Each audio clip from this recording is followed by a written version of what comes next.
Hello ছোট্ট বন্ধুরা, আশা করি তোমরা সবাই খুব ভালো আছো। আজকের পুরো ভিডিওটি মনোযোগ দিয়ে দেখার জন্য তোমাদের আমন্ত্রণ জানানো হলো, কারণ ভিডিওর মাঝে কিছু প্রশ্ন করা হবে। যারা সঠিক উত্তর দেবে তাদের নাম পরবর্তী ভিডিওতে প্রকাশ করা হবে। তো আর দেরি না করে চলো আজকের মজার ভিডিওটি শুরু করা যাক। গাঁয়ের এক প্রান্তে ঘন বনে ঘেরা একটা পুরনো কবরস্থান ছিল। নাম ছিল আলোর ছায়া কবরস্থান। নাম শুনে যতটা মায়াবী লাগে, জায়গাটা ততটাই ভয়ঙ্কর। দিনের বেলায়ও সেখানে একটা অদ্ভুত শীতলতা অনুভব হতো। পাখিরা উড়ে যেত অন্যদিকে, কুকুরেরা ঘেউ ঘেউ করত কিন্তু কাছে আসতো না। লোকেরা বলতো ওই জায়গায় সূর্যটা নাকি ঠিকমতো ডোবে না। এই কবরস্থানের এক কোণে ছিল একটা ছোট্ট কবর, অন্য সবার থেকে একটু আলাদা।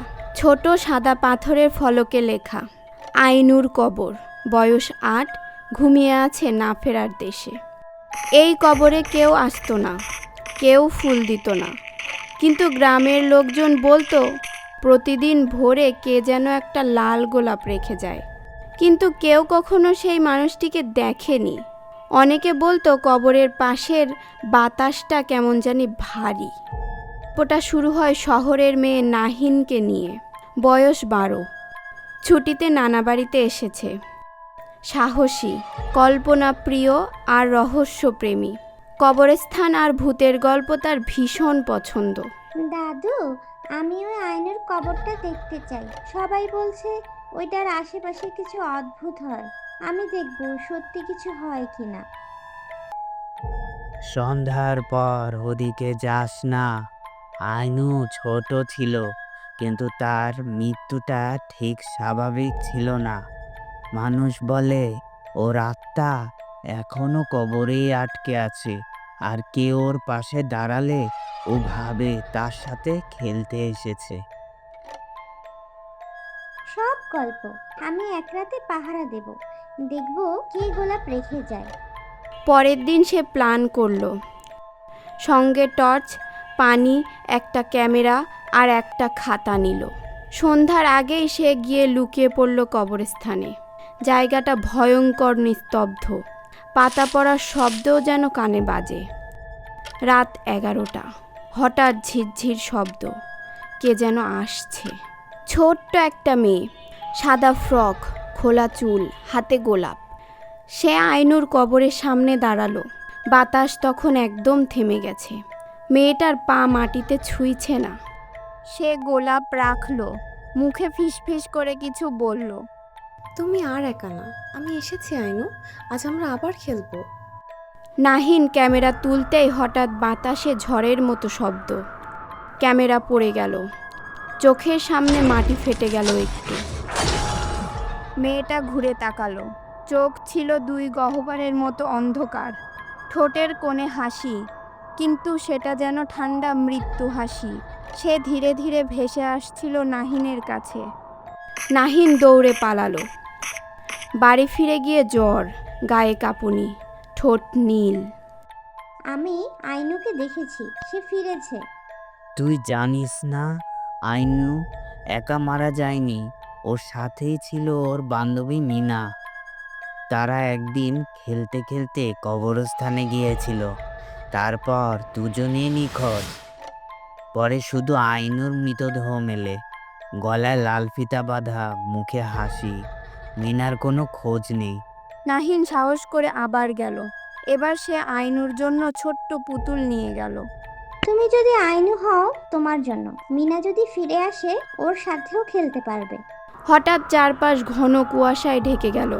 একটা ঠান্ডা হাওয়া বইল। পুতুলটা হঠাৎ উধাও।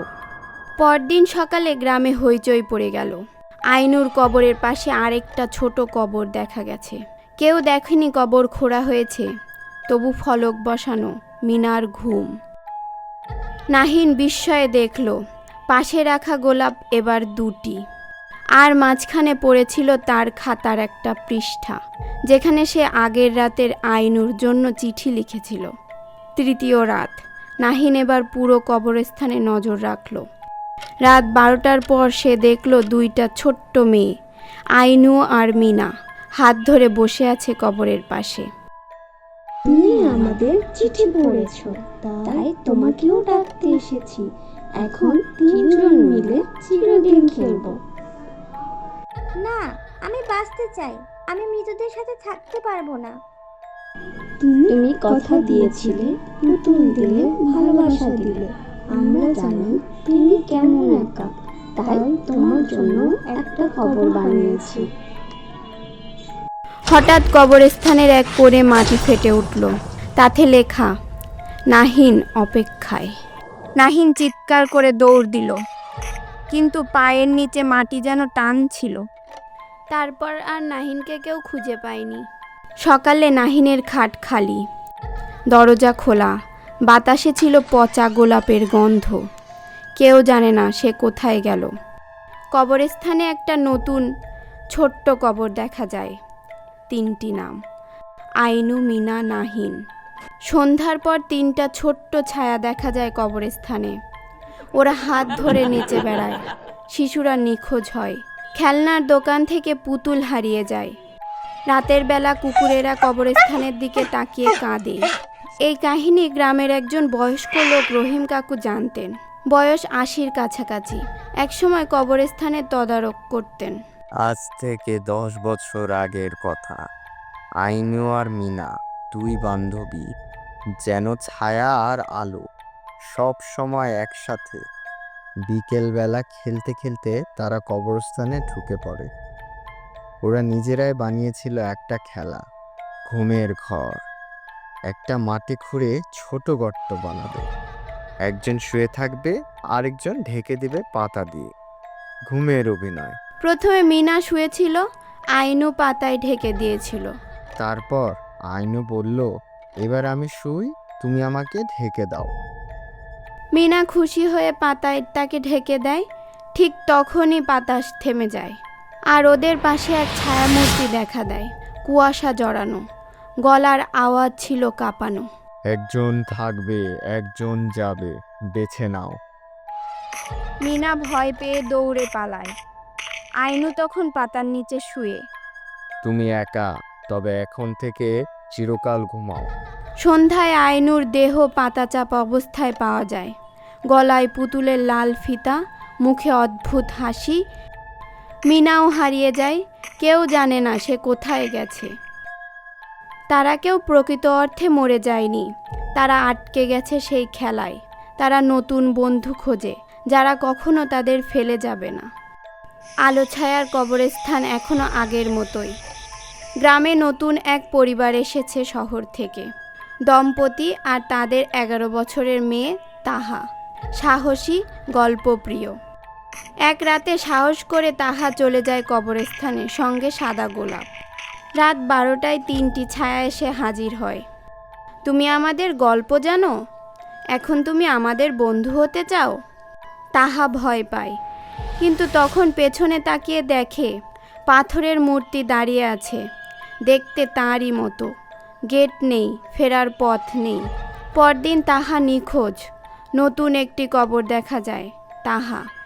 4টি গোলাপ, 4টি ছায়া। তুমি কি একা? এসো, এবার আমরা 5 জনে খেলব। সব ঘটনা ঘটে যাওয়ার পর গ্রামের লোকেরা কেবল একে একে দূরে সরে যায় আলো ছায়া কবরস্থান থেকে। কেউ আর যায় না, কেউ আর ফিরেও আসে না। তবে একজন ফিরে এসেছিল। তার নাম ইমরান, নাহিনের বড় ভাই, শহরের নামকরা সাংবাদিক। বোন নিখোঁজ হবার 3 বছর পর সে এলো গ্রামে। হাতে এক ডায়েরি, তাতে নাহিনের লেখা আর কিছু অদ্ভুত ছবি। ইমরান বিশ্বাস করে না সহজে ভূতের গল্প, কিন্তু বোনের স্মৃতি আর ডায়েরি অদ্ভুত কাহিনীগুলো তাকে ঠেলে দেয় সত্য খুঁজতে। রাত 12টা। 4টি ছায়া একসাথে আছে, আইনু, মিনা, নাহিন আর তাহা। এবার তাদের চোখ আগের চেয়ে আরও শূন্য, আরও গা ছমছমে। তুমি এসেছো আমাদের ঘর ভাঙতে? তোমার বোনকে ফেরত চাও? তোমরা আটকে আছো, এটা খেলা না, এটা শিকল। আমি বোনকে ফিরিয়ে নিতে এসেছি। তখন 4টি ছায়া একত্রে বলে, তুমি ভালোবাসা এনেছো, ভালোবাসা দিয়ে যা শুরু সেটা শেষ করা যায় না। তবে এক শর্তে, একজনকে নিয়ে গেলে একজনকে রেখে যেতে হবে। ইমরান তবু দাঁড়িয়ে থাকে। আমি নিজের জীবন দিয়ে ওদের মুক্তি দেব। চারদিক অন্ধকার হয়ে আসে। সকালে গ্রামবাসী দেখে একটি নতুন কবর, পাশে খোদাই করা। ইমরান শান্তি দিয়ে দিল বন্ধন মুক্তি। আর আশ্চর্যের বিষয়, আগের 4টি কবরের ফলক ভেঙে গেছে। রাতে আমি স্বপ্নে দেখেছি, নাহিন বলছে আমরা মুক্ত, ভাই আমাকে ফিরিয়ে এনেছে। কিন্তু রাতে এক শিশু কবরস্থানের ধারে গিয়ে আবার বলে ফেলল, আমি একা, কেউ খেলবে না। একটি কুয়াশা জমে উঠতে থাকে।